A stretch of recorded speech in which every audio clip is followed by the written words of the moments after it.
你一講話好 inspire 我嘅，我覺得我啱啱喺歐洲翻嚟，我都好想同我啲好熱啊！好 fans 分享。哇！我真係得到咗好多 inspirations，因為我睇咗好多展啦，好多女仔出發嘅展啦，又有啦。即係有一個係行為藝術家 Marina 嘅展啦，跟住有一個女性嘅創作者，佢叫做 Tracy Emma 嘅展咧，就 inspire 咗我好多。咁其實我嚟緊想講嘅都係一個我非常之欣賞嘅女性嘅創作者啦，就係 Sofia Coppola，就係我一路都好中意佢嘅戲啦，佢嘅創作啦。咁其中一套我諗可能大家都有睇過，就係 Lost in Translation 啦。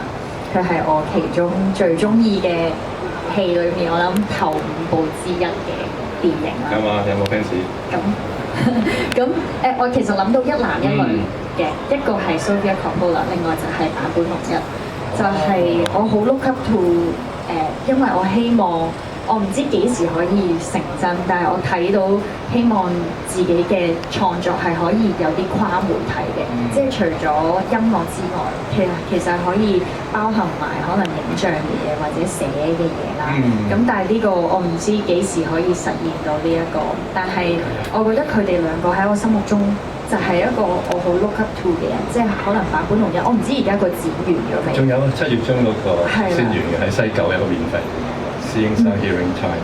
係，我覺得大家都可以去睇，因為呢一個展覽咧，我喺東京睇咗，我同 Jace 同 Gigi 一齊去睇嘅嗰陣時，上年。係啦。咁咧，佢就係一個，即係佢每一個位都好令人好震撼啊！我覺得。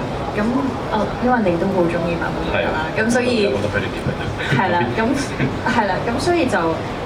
佢好 inspire 我，咁另外就係今次我都揀咗即係 Sofia Coppola Lost in Translation 嘅一首電影嘅插曲係我超級中意嘅，佢就係、我唔知大家有冇睇過呢套電影啦，就係、劇透，總之最尾佢哋要 say goodbye 嘅時候咧，就播起咗呢個音樂啦，咁就係一隊 band 叫 Just Like Honey。